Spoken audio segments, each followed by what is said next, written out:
Gimana nak? Bakadap nak? Kada sakit kah mata? Ada. Main apa nak? Main game perang. Oh. Batabah ka isuk? Kemana bah? Ada aja. Karena abah kisahnya sudah sampai di tempatnya. Hah? Tidak? Ayo. Ayo, sudah yuk. Istirahat sudah main gamenya sih. Teman kita esok pagi kalau berangkat lebih awal. Deh bah. Sih sudah cukup. Ya.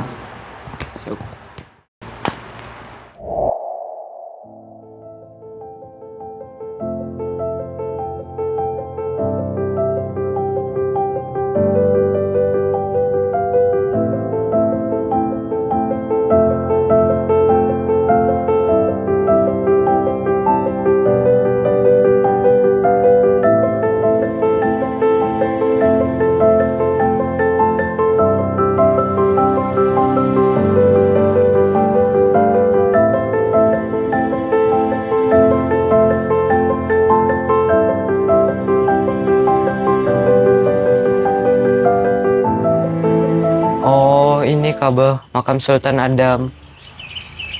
Iya, ini makam Sultan Adam. Yuk, kita masuk.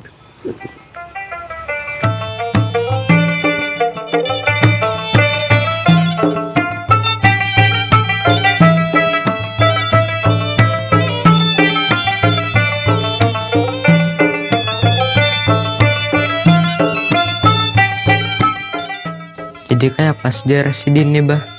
Nah, jadi sejarahnya kita kalau melihat di sebelah sana. Yuk, kita ke sebelah sana.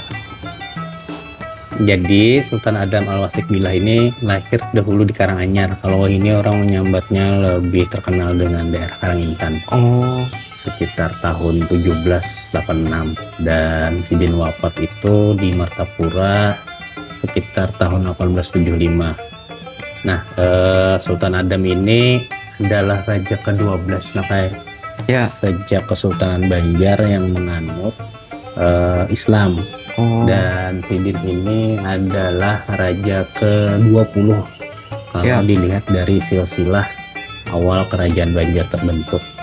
Dan juga Sidin ini memegang Kesultanan Banjar ini sejak tahun 1825 sampai 1857. Oh. Lawas Sidin ini Ya. berkuasalah jadi Raja Banjar. Kita lihat silsilah Sidin di sebelah sana. Yuk. Oke. Nah, kalau kita lihat silsilahnya Sultan Adam ini, Sidin ini adalah Raja dan Sultan Banjar yang ke-20. Jadi semenjak masuknya Kesultanan yang menganut Islam, Ya. maka Sultan Adam ini, Sidin adalah Sultan yang ke-12. Dari Sultan pertama yang menganut Islam itu adalah Sultan Suryansah. Ini makam Sidin ada di Banjar karena kita perjalanan juga ke sana lah. Oke. Siapa kuitan Sultan Adam nih bah? Jadi Sultan Adam ini anak dari Sultan Sulaiman rahmatullah. Nah, dari salah satu bini Sidin yang bernama Ratu Intansari. Ya. Nah, Sultan Sulaiman dengan Ratu Intansari ini bisa anak 6 ikung. Nah, anak yang paling tua itu adalah Sultan Adam. Ya. Nah, setelah Sultan Sulaiman kada lagi menjabat di Kesultanan Banjar, maka Sultan Adam lah yang mengambil alih Kesultanan Banjar dari tahun 1825 sampai tadi tahun 1857. Oh. Jadi kisah apa lagi bah yang abah tahu tentang Sultan Adam nih? Ada beberapa, diantaranya ada 2 hal yang menarik bagi abah tentang Sultan Adam nih. Ya. Yang pertama, Sultan Adam ini pernah mengeluarkan 38 pasal tentang sistem kehidupan bermasyarakat. Jadi supaya masyarakat Banjar itu lebih teratur, dari segi pertanian, sistem keagamaan, sistem sosial. Maka Sultan Adam itu mengeluarkan aturan dalam bentuk 38 pasal. Nah, selain itu, abah habis ini kayaknya anak membawa Paris satu tempat. Ya. Yang punya kaitan sejarah besar. Salah satunya juga dengan Sultan Adam dan salah satu perang Banjar yang sangat terkenal pada masanya.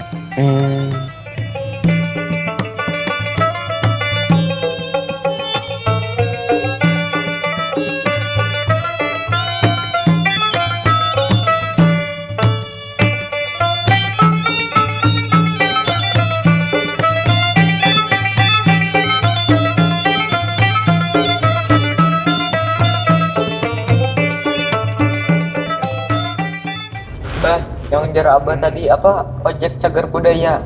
Bujur kada apa itu bah? Ojek? Apa ojek? Objek lo. Oh Objek cagar budaya nakanya. ya. Objek cagar budaya itu sebenarnya ada beberapa diantaranya.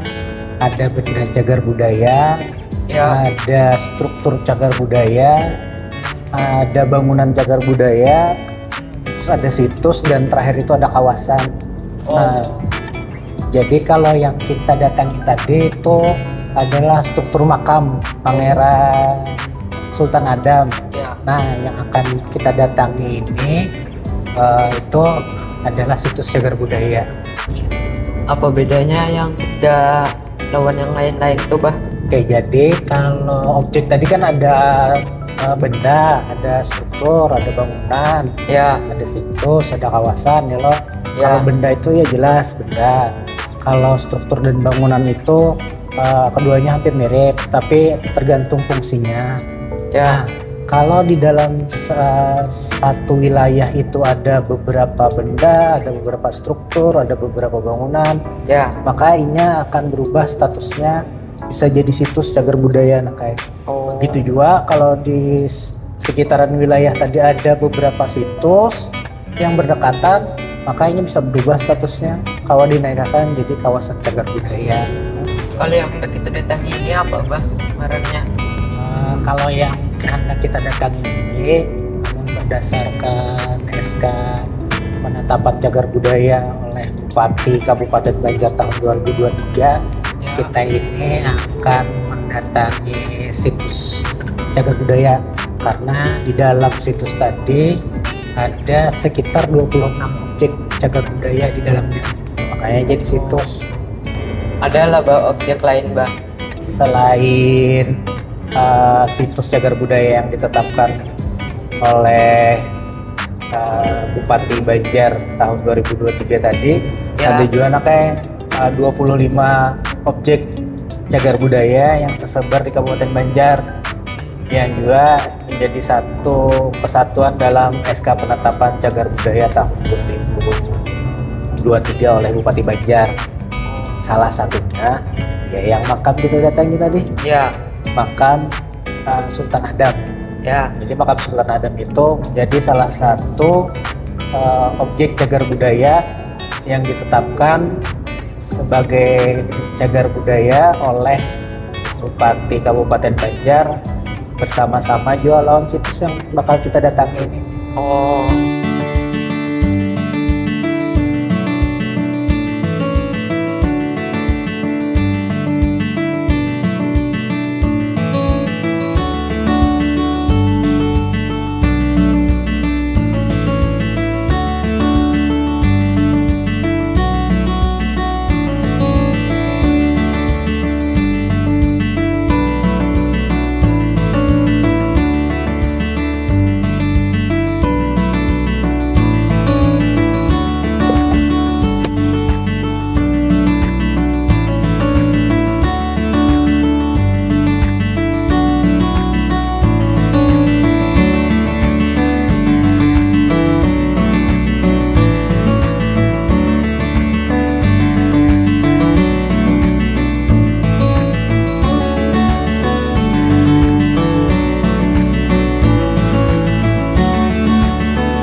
Jadi apa hubungannya Sultan Adam dengan situs ini bah? Jadi ini ngarannya wilayah Pengaron makanya. Oh. Di wilayah Pengaron ini dulu adalah kekuasaan Pangeran Mangkubumi. Iya. Sidin itu dapat tanah Apanase namanya. Tanah Apanase itu adalah tanah kekuasaan yang diberikan oleh Sultan kepada para kerabatnya, Ya. kepada para pejabat-pejabatnya. Nah, jadi Pangeran Mangkubumi diberikan tanah Apanase di Pengaron ini oleh Sultan Adam. Jadi apa ngarannya? Wilayah tambang batubara ini dahulu ada di masa zaman Sultan Adam.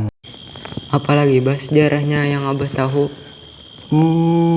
Kalau memang tambang ini dulu kayak didirikannya itu diresmikan kalau kabar ada salah itu sekitar abad 18, tepatnya mungkin sekitar tahun 1849. Jadi pemerintah Belanda itu menyewa tanah Apanase tadi untuk ditambang. Nah, jadi ceritanya bahwa Belanda itu menyewa tanah Apanase dari Kesultanan Banjar untuk ditambang batu baranya. Kalau yang Paris lihat ini sebenarnya adalah mesin tambang namun bangunan ini kada serta-merta dibangun langsung. Jadi ada masanya puncak produksi dari batu bara di Pengarun ini sekitar tahun 1854 sampai 58 dari catatan sejarahnya. Namun setelah itu terhenti karena ada perang. Nah, di beberapa tahun selanjutnya sekitar tahun 1863 sampai 1875. Nah, dibangun kayaknya alat ini adalah gedung alat untuk produksi tambang batu bara. Cuma memang masih kada kau bertahan lama karena banyak terjadi perlawanan-perlawanan oleh orang-orang Kesultanan Banjar, terutama pasca meninggalnya Sultan Adam. Kapan bangunan ini dibuat, Bah? Ini bangunan sumur putar ini dibuat tahun 1873. Tujuannya dulu membangkitkan lagi kejayaan batubara Belanda yang mereka melakukan penambangan di daerah Pengaron. Cuma sayangnya ternyata ini kada juga menunjang untuk membangkitkan kejayaan tambang batubara kayak yang dikehendaki buhannya kayak dahulu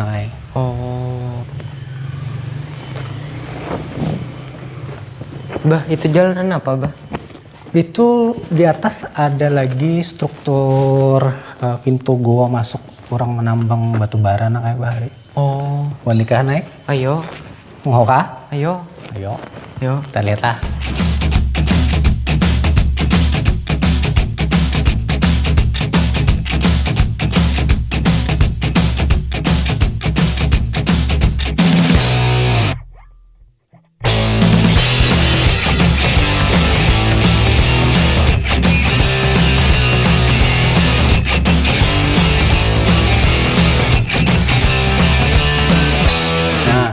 Seandainya tambang ini masih bagus, masih terawat, ini bisa jadi tambang batu bara tertua di Indonesia. Bahkan mengalahkan tambang batu bara Obilion yang ada di Sawah Lunto, Sumatera Barat. Bahkan di tahun 2019 tadi, tambang Obilion di Sawah Lunto itu masuk situs warisan budaya dunia di UNESCO. Tuh, seandainya bagus, terawat, bisa jadi kita yang masuk warisan budaya dunia UNESCO.